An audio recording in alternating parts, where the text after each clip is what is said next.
Appreciate it.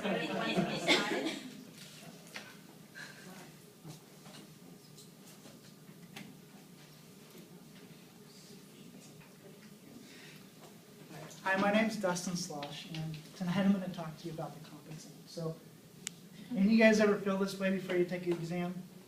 Yeah, I know I have. Probably more than I'd like to admit. So, I'm going to talk about a few things that'll hopefully make you feel a little bit more comfortable going into your exam. Now, the first thing I'm going to talk about is just a few details about the exam. And then I'm going to talk to you about a few things you can do to prepare for the exam. But before I do that, I'd like to share why I picked this topic. Now, it's my seventh quarter as an MBA student. So I've only got 2 more classes to take.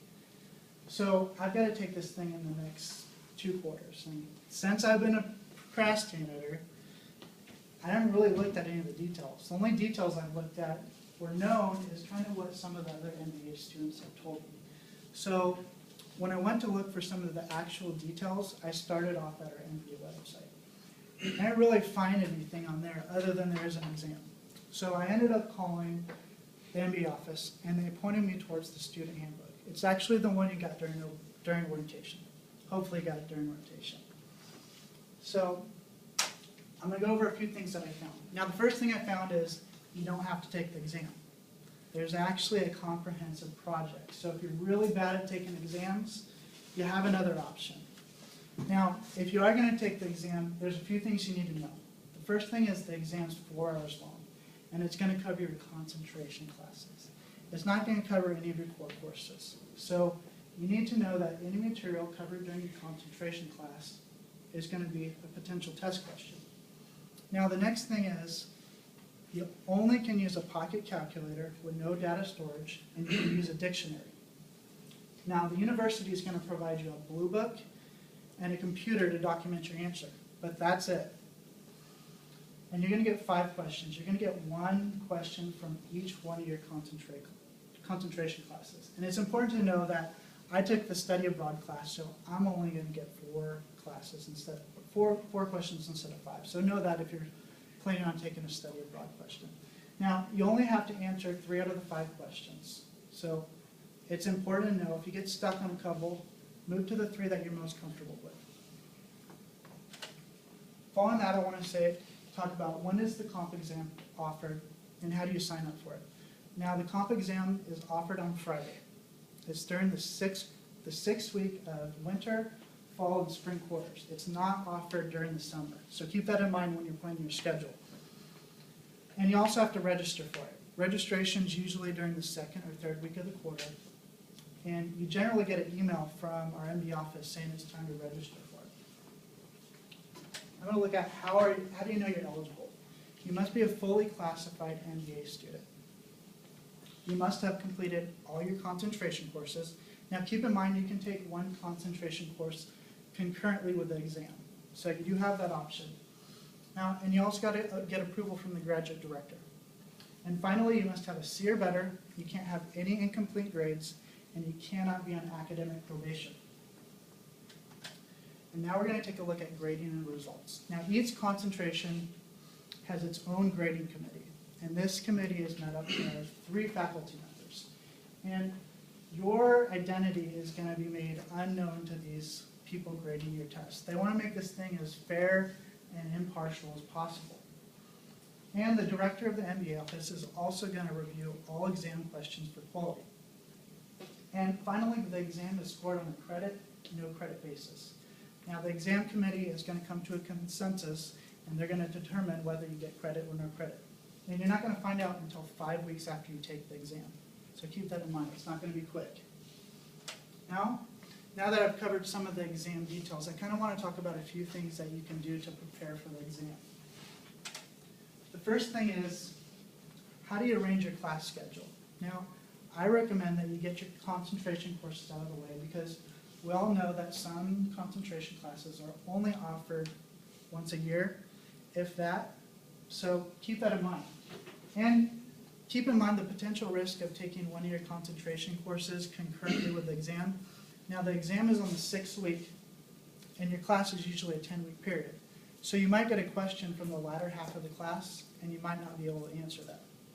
Also, if for some reason you have to take 2 concentration classes during your last quarter, you're going to have to take the exam the following quarter. And if that happens to be summer, you can't take it during the summer because they don't offer it. You're going to have to take it the following. And you're going to have to pay for tuition, even if that's all you have to do. So keep that in mind.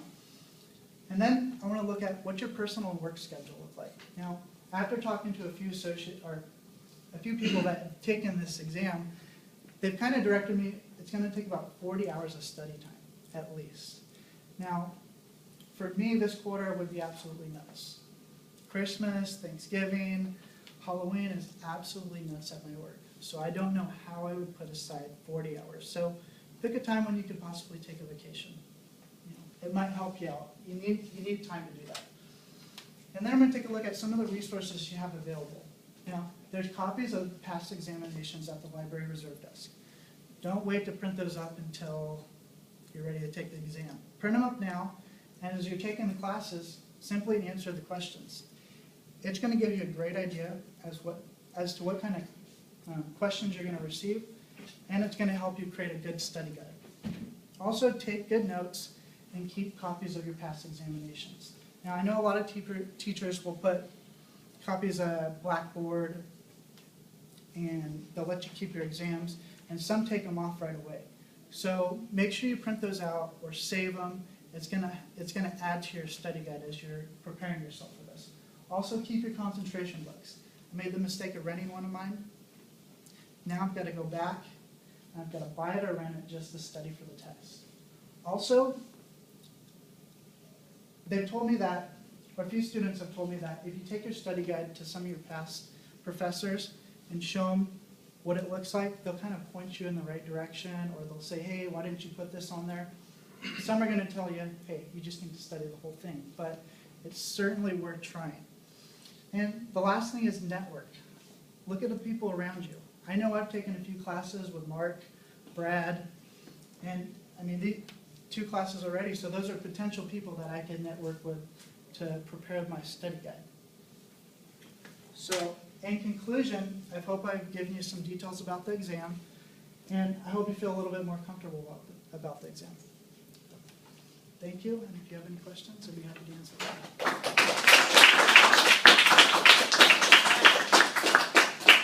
32.